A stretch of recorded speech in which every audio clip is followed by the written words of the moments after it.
بسم اللہ الرحمن الرحیم۔ السلام علیکم۔ میری کالج کی امیر سہیلی روز اپنے گھر کا بنا ہوا فریش جوس میرے لیے لے کر آتی، کہتی کہ مجھے تمہاری صحت کی بڑی فکر ہے۔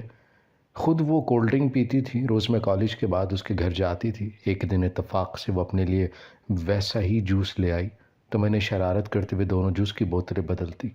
حیرت کا جھٹکا تب لگا جب دوست نے گھر جاتے ہی ہم اپنی زندگی میں بہت سے دوست بناتے ہیں۔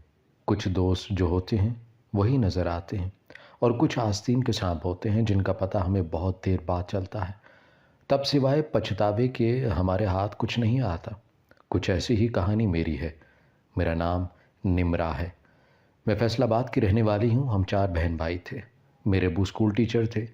ایک دن ان کو ہارٹ اٹیک آیا جس سے ان کی موت ہو گئی۔ باپ کا سایہ اولاد کے لیے ایک مضبوط دیوار کی مانند ہوتا ہے جو ہمیں زمانے کے ہر دکھ سے بچاتا ہے۔ کبھی گرم ہوا بھی نہیں لگنے دیا کرتا۔ جب میرے باپ کی موت ہوئی تب میری عمر 10 سال تھی۔ میرے بھائی مجھ سے چھوٹے تھے اور ایک بڑی بہن تھی جو میٹرک میں تھی۔ ابا کی موت نے ہم سب کی زندگیوں پر اثر ڈالا تھا۔ اماں سلائی کرتی تھیں لیکن اب ان کے کام میں تیزی آ گئی۔ وہ دن رات بس سلائی مشین پر بیٹھا رہا کرتی۔ وقت سے پہلے ان کے چہرے پر جھریاں پڑنے لگی تھی۔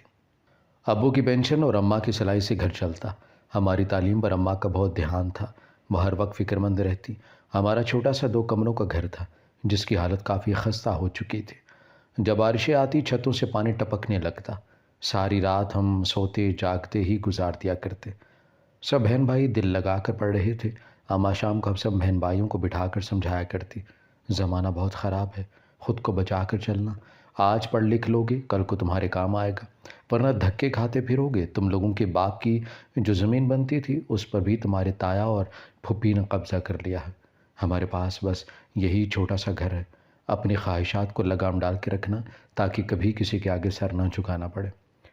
تب ہمیں امی کی یہ سب باتیں سمجھ میں نہیں آیا کرتی تھی۔ امی ہمیں کہانیاں سناتی جسے سن کر ہم ہنستے، لیکن کبھی ہم نے اپنی ماں کے چہرے پر مسکان نہیں دیکھی تھی۔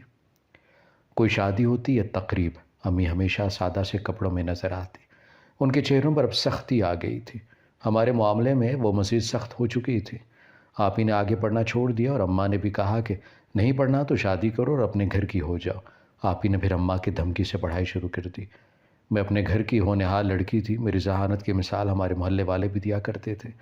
جب میٹرک کا امتحان اعلیٰ نمبروں سے پاس کیا تو میری ماں کا سر فخر سے بلند تھا۔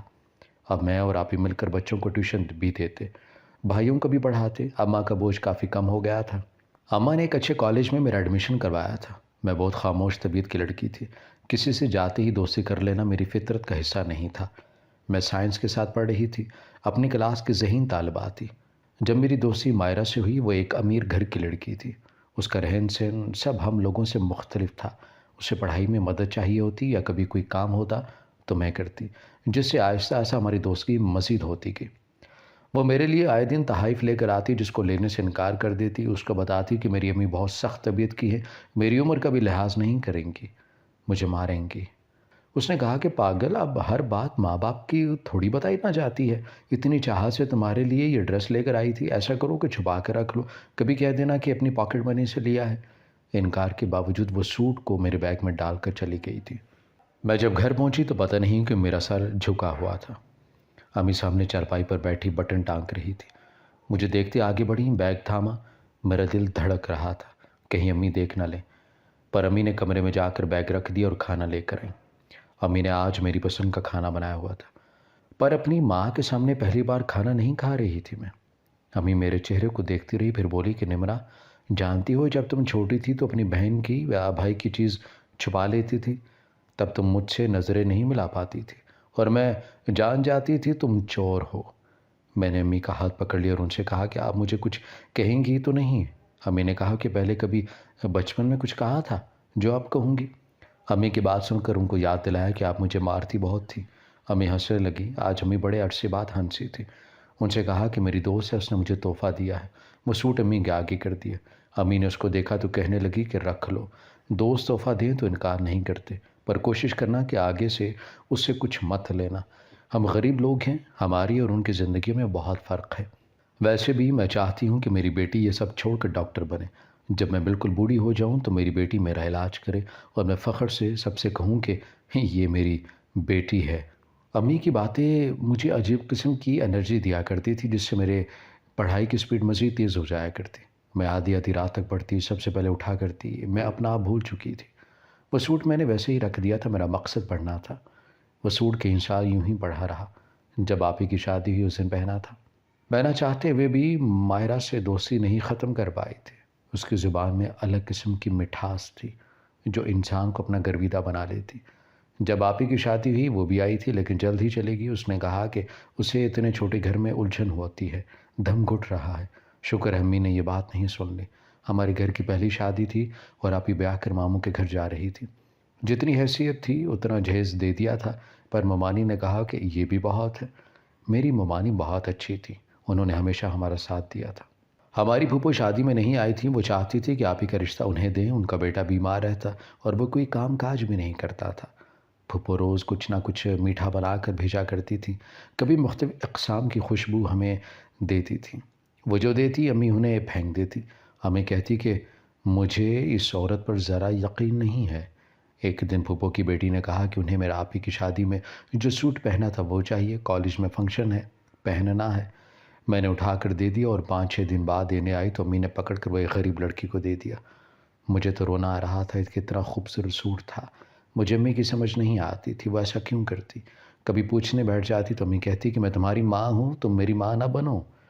تمہاری پھوپھو اعلیٰ درجے کی مطلبی جادوگرنی عورت ہے، سارا خاندان ان کے کرتوتوں سے واقف ہے۔ میں نہیں چاہتی کہ میرے کسی بھی بچے پر اس عورت کا سایہ بھی پڑے۔ ہمارے گھر کے ساتھ ایک گھر تھا جس میں کریم چچا کی 2 بیویاں رہا کرتی تھیں۔ اس دن میں چھت پر چڑھ کر ان کا تماشا دیکھنے لگی۔ کریم چچا کی پہلی بیوی دوسرے کو برداشت نہیں کرتی تھی اور دوسری بیوی بارود تھی جس کی آواز پورے محلے میں سنائی دیتی۔ ان کے گھر کی لڑائی آئے دن بڑھ چکی تھی۔ کریم چچا اب عورتوں کی طرح سر باندھ کر بیٹھ جاتے تھے۔ مجھے مفت کا شو دیکھنے کو مل جاتا۔ ٹی وی تو میں پہلے بھی برائے نام ہی دیکھا کرتی تھی، پر جب سے کالج جانا شروع کیا تھا طبیعت میں ایک شوخی سی آ گئی تھی۔ ہماری چھتوں کے اوپر تھوڑے تھوڑے پردے کیے گئے تھے جن کی حالت ایسی تھی کہ جیسے ابھی گر جائیں گے۔ اماں نے کچھ پیسے جمع کر کے چھتیں تو پکی کروا لی تھی، پر باقی گھر کا وہی حال تھا۔ تبھی چھت سے ہوتی گھر کی بیک سائڈ پر آ گئی اور ارد گرد دیکھنے لگی۔ شام کا یہ وقت اور ڈوبتا سورج میرا پسندیدہ منظر تھا۔ مجھے فطرت سے محبت بہت تھی۔ تبھی میری نظر سامنے والی گھر کی چھت پر پڑی۔ وہاں ایک لڑکا نہ جانے کب سے کھڑا مجھے گھور رہا تھا۔ جب اسے دیکھا میں بھاگ کر نیچے اتر آئی اور دوبارہ کبھی جانے کا نام نہیں لیا تھا۔ کچھ دنوں سے کالج جاتے روز کوئی میرا پیچھا کرتا، میں بہت پریشان ہو گئی تھی۔ امی کو بتانا چاہتی تھی، وہ بھی پریشان ہو جاتی، اور ایک دن کالج سے چھٹی کے وقت ایک لڑکا میرے سامنے کھڑا تھا۔ میرے ساتھ میری دوست مائرہ بھی تھی۔ اس لڑکے نے مجھ سے کہا کہ وہ بات کرنا چاہتا ہے۔ 2 منٹ سے زیادہ کا وقت نہیں لوں گا۔ میں گھبرا چکی تھی، میرے ماتھے سے پسینہ ٹپک رہا تھا۔ مائرہ نے کہا کہ ڈرنے والی کیا بات ہے، ہاں بولو تم کون ہو، کیا چاہیے؟ اس لڑکے نے کہا کہ میرا نام فرید ہے، میں نمرہ سے محبت کرتا ہوں اور رشتہ بھیجنا چاہتا ہوں۔ میری دوست تالی بجانے لگی، مجھے سب بہت عجیب لگ رہا تھا۔ آتے جاتے لوگ بھی ہمیں دیکھ رہے تھے۔ اس نے اپنا نمبر مجھے تھما دیا اور یہ کہہ کر چلا گیا کہ میں آپ کے فون کا انتظار کروں گا، پر اسی کے سامنے میں نمبر پھاڑ کر پھینک چکی تھی۔ میری زندگی کا یہ مقصد نہیں تھا۔ میں ایک شریف ماں کی بیٹی تھی اور بیٹیوں کو زیب نہیں تھا کہ وہ اپنی عزتوں کو ایسے لوگوں کے لیے پامال کرے جن سے کوئی رشتہ ہی نہیں۔ میں پریشان رہنے لگی تھی، میری پڑھائی بھی ڈسٹرب ہو رہی تھی۔ میں ان رستوں پر چلنا نہیں چاہتی تھی، پھر بھی بار بار فرید کے بارے میں سوچنے لگی۔ پر جب اپنی ماں کا چہرہ دیکھتی ہر خیال کو اپنے دماغ سے نوچ پھینکتی۔ کتنے دن سکون سے بیت گئے۔ ایک دن فرید پھر آیا، اس نے کہا کہ وہ بیٹھ کر بات کرنا چاہتا ہے۔ میں نے صاف انکار کر دیا اور ایک تھپڑ اس کے منہ پر رسید کیا۔ میری دوست میری طرفداری کرنے کے بجائے اس لڑکے کی سائڈ لینے لگی۔ مجھے بہت برا لگا، میں اب اس سے بھی دور رہنے لگی تھی۔ میری امی بھی سمجھاتی کہ اپنی سہیلی سے دور رہا کرو، پتہ نہیں کیوں مجھے اچھا نہیں لگتی۔ امی سے بحث کرنے لگ جاتی کہ ایک ہی تو سہیلی ہے میری، آپ کیا چاہتی ہیں کہ میں اکیلی ہو جاؤں؟ مائرہ نے معافی مانگی اور کہا کہ تمہیں اس انسان کی قدر کرنی چاہیے، دیکھا نہیں کتنی محبت کرتا ہے تم سے۔ آج کل مائرہ کی زبان پر بس فرید کا نام ہوتا۔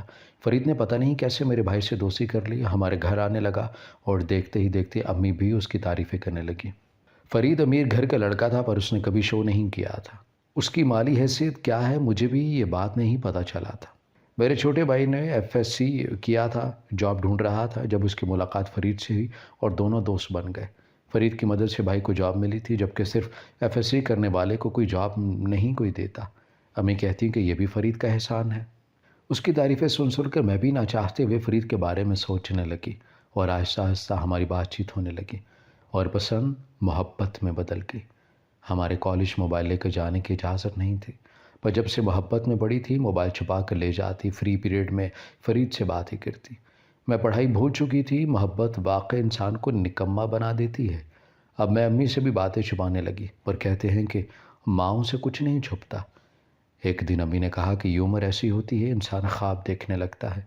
خواب دیکھنا غلط بات نہیں ہے، پر جب انسان غلط راستوں پر چلتا ہے تو اس کا انجام بہت برا ہوتا ہے۔ جب سے تم نے کالج جانا شروع کیا ہے میں نے تم سے ہر سختی بند کر دی ہے۔ مجھے لگا کہ میری بیٹی سمجھدار ہو چکی ہے، اپنا اچھا برا سمجھتی ہے۔ وقت کی ٹھوکریں انسان کو بہت کچھ سکھا دیتی ہیں، پر تم جن رستوں پر نکل پڑی ہو کیا انجام جانتی ہو؟ پتہ نہیں کیسے امی کو یہ سب پتہ چل گیا تھا۔ کئی بار آئینہ دیکھتی کیا میرے چہرے پر لکھا نظر آتا ہے۔ میری ماں کی باتوں نے آنکھوں سے پٹی کھول دی تھی۔ میں نے موبائل بند کر دیا اور فرید سے کہہ دیا کہ اپنے گھر والوں کو بھیجے ورنہ بھول جائے۔ اس نے کہا کہ جیسے امی عمرے سے آتی ہیں وہ پہلے تمہارے گھر ہی آئیں گی، تم بس میرا انتظار کرنا، بہت محبت کرتا ہوں تم سے۔ محبت انسان کی کمزوری بھی ہوتی ہے اور طاقت بھی، پر جب یہ کمزوری دوستوں کے ہاتھ لگ جائے تو ہمیں ایسی سزا دیتی ہے جس کا ہم نے کبھی سوچا بھی نہیں ہوتا۔ میں آج کل بہت خوش تھی، ہواؤں میں اڑتی پھر رہی تھی۔ 2 دن بعد فرید کے ماں باپ میرے گھر آنے والے تھے۔ امی بھی میری خوشی میں خوش تھی۔ امی سے وعدہ کیا تھا کہ پہلے ڈاکٹر بنوں گی پھر شادی کروں گی۔ مجھے اپنی ماں اپنے بھائیوں کے لیے بہت کچھ کرنا تھا۔ میرا چھوٹا بھائی بی ایس سی کر رہا تھا، ساتھ ہی ساتھ ایک بینک میں جاب کرنے لگا تھا۔ اس نے اپنی ذمہ داری خود ہی اٹھا لی تھی۔ سب امی کی تربیت کی تعریفیں کرتے تھے۔ میری زندگی میں تباہی آنے والی تھی جس کا کبھی میں نے سوچا نہیں تھا۔ محبت نے دھوکہ دینا تھا یا دوستی نے، یہ وقت نے میرے سامنے لا کر رکھ دیا تھا۔ اگلے دن کالج گئی تو مائرہ نہیں آئی تھی۔ چند دن میں فرید کے گھر والے آ رہے تھے، اس کا نمبر بھی بند تھا۔ میں شام کو امی کو بتا کر مائرہ کے گھر چلی گئی۔ وہ بیڈ پر لیٹی تھی، اس کے سر پر چوٹ تھی اور عجیب حالت تھی۔ مجھے دیکھتے ہی میرے گلے لگ کر پھوٹ پھوٹ کر رونے لگی۔ اس نے کہا کہ نمرہ میں برباد ہوگی۔ میں کہیں کی نہیں رہی، میرا دل بیٹھا جا رہا تھا۔ اس نے کہا کہ فرید نے مجھے زیادتی کا نشانہ بنایا، مجھ سے کہا کہ وہ نمرہ کو نہیں مجھے پسند کرتا ہے۔ جب اسے کہا کہ نمرہ میری دوست ہے، یہاں سے چلے جاؤ، تو اس نے میرے ساتھ زبردستی کی اور گھر والوں نے ہمارا نکاح کر دیا۔ یہ خبر سن کر میرا سر چکنانے لگا، اپنی دنیا ہلتی محسوس ہو رہی تھی۔ میں اندھا دھن وہاں سے کسی کی بھی پرواہ کے بغیر بھاگ نکلی۔ جب گیٹ کے باہر فرید نے میرا ہاتھ پکڑ لیا۔ چند دن میں اس کی حالت ایسی ہو گئی تھی جیسے کسی لمبی مسافت سے آیا ہوں۔ وہ اپنی صفائی دے رہا تھا، میں اسے دھکا دے کر گھر آ گئی۔ مجھے کچھ سمجھ نہیں آ رہا تھا، میری محبت نے مجھے رون دیا تھا۔ میری ماں بہت خوشی خوشی تیاری کر رہی تھی، میں اب کس کس کو جواب دیتی؟ ہر وقت فرید فرید کرنے والے کے ساتھ فرید نے کیا کیا؟ اس نے میرے جذبات کے ساتھ میری ہی دوست کو اپنی ہوس کا نشانہ بنا لیا۔ میں اپنی ماں کے گلے لگ کر ایسے رو رہی تھی جیسے کوئی اپنا مر گیا ہو۔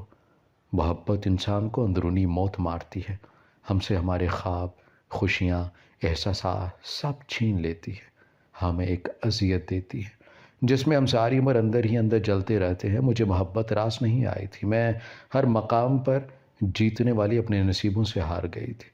محبت مجھے کھا رہی تھی اور میری ماں مجھے دیکھ دیکھ کر تڑپ رہی تھی۔ ایک وقت لگا تھا مجھے سنبھلنے میں، پر زخم ابھی تازے تھے۔ میں بہت بدل چکی تھی، اپنی دوستی پھر بھی ختم نہیں کی تھی مائرہ کے ساتھ۔ اس بیچاری کا کیا قصور تھا؟ وہ تو کسی ظلم کا شکار ہو گئی تھی۔ وہ کافی عرصہ آئی نہیں، اس کی پڑھائی کا 1 سال ضائع ہو چکا تھا اور کچھ عرصے بعد اس نے دوبارہ پڑھائی شروع کر لی۔